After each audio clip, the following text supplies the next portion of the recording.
कोकणातील आंबा काजू उत्पादक आक्रमक. मे 15 रोजी वर्षा बंगल्यावर धडकणार मोर्चा.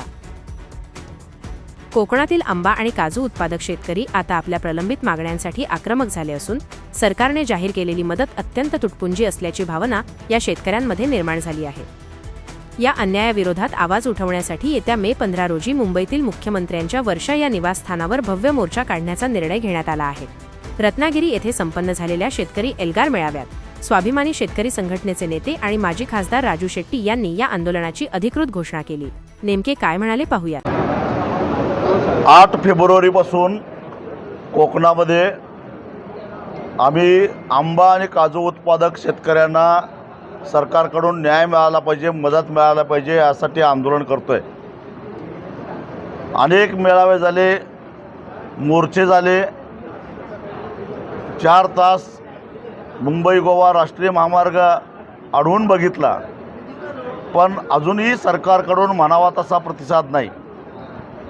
सरकारनं हेक्टरी 22,000 रुपये आंब्याच्या कलमाला जी मदत जाहीर केली आहे ती अत्यंत तुटपुंजी आहे.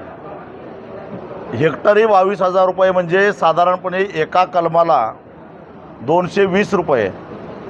त्या कलमाची राखण करायला असणारा नेपाळी माणूस दिवसाला 800 रुपये पगार घेतो.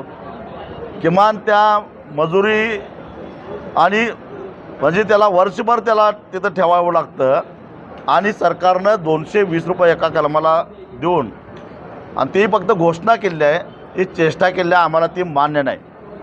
कलमाला 5,000 रुपये आंब्याला आणि हेक्टरी 3 लाख रुपये काजूला मदत ही सरकारनं केलीच पाहिजे.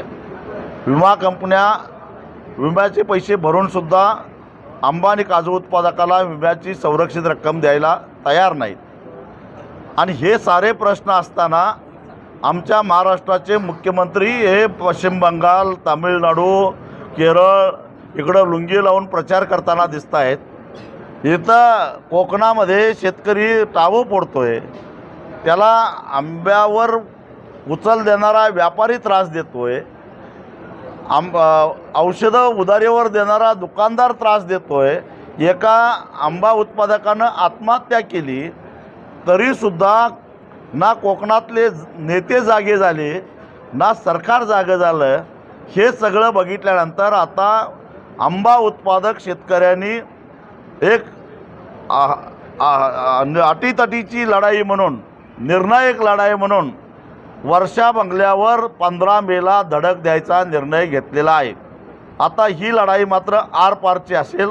आम्ही आत्ता मागं हटणार नाही. आम्ही सगळ्यांना गिरगाव चौपाटीला एकत्रित करणार आणि गिरगाव चौपाटीहून वर्षाला जाणार. दुर्दैवाने मागच्या अनेक वर्षापासून कोकणातल्या आंबा काजू उत्पादकांना खूप मोठ्या भयंकर समस्येला तोंड द्यावं लागतं आहे. यावर्षी तर मागच्या 25 वर्षामध्ये झालं नाही एवढं कमी उत्पादन यावर्षी आंबा उत्पादकांचं झालेलं आहे. आणि त्यामुळे साहजिकच आहे, आंबा काजूवर ज्यांची वार्षिक उपजीविका अवलंबून आहे तो संपूर्ण आंबा काजू बागायतदार शेतकरी उद्ध्वस्त होतो आहे. अशा या आंबा काजू उत्पादक शेतकऱ्यांच्या पाठीशी प्रत्येक वेळेला शिवसेना उद्धव बाळासाहेब ठाकरे खंबीरपणे उभे राहिलेले आहेत. यावर्षीचा लढा ह्या दोन्ही जिल्ह्यातील नव्हे तर संपूर्ण कोकण किनारपट्टीतील आंबा काजू नारळ ह्या उत्पादकांचा लढा उभा करण्यासाठी माननीय राजू शेट्टी साहेबसुद्धा त्यांच्या मदतीला जबरदस्त ताकदीनिशी उतरलेले आहे. त्यांचं आम्ही स्वागत केलेलं आहे. आणि मागच्या आठवड्यात सिंधुदुर्गामध्ये उभं केलेलं आंदोलन, त्या आंदोलनामध्ये सुद्धा शिवसेना उद्धव बाळासाहेब ठाकरे पक्षाचे सर्व पदाधिकारी पूर्ण ताकदीनिशी उतरले होते.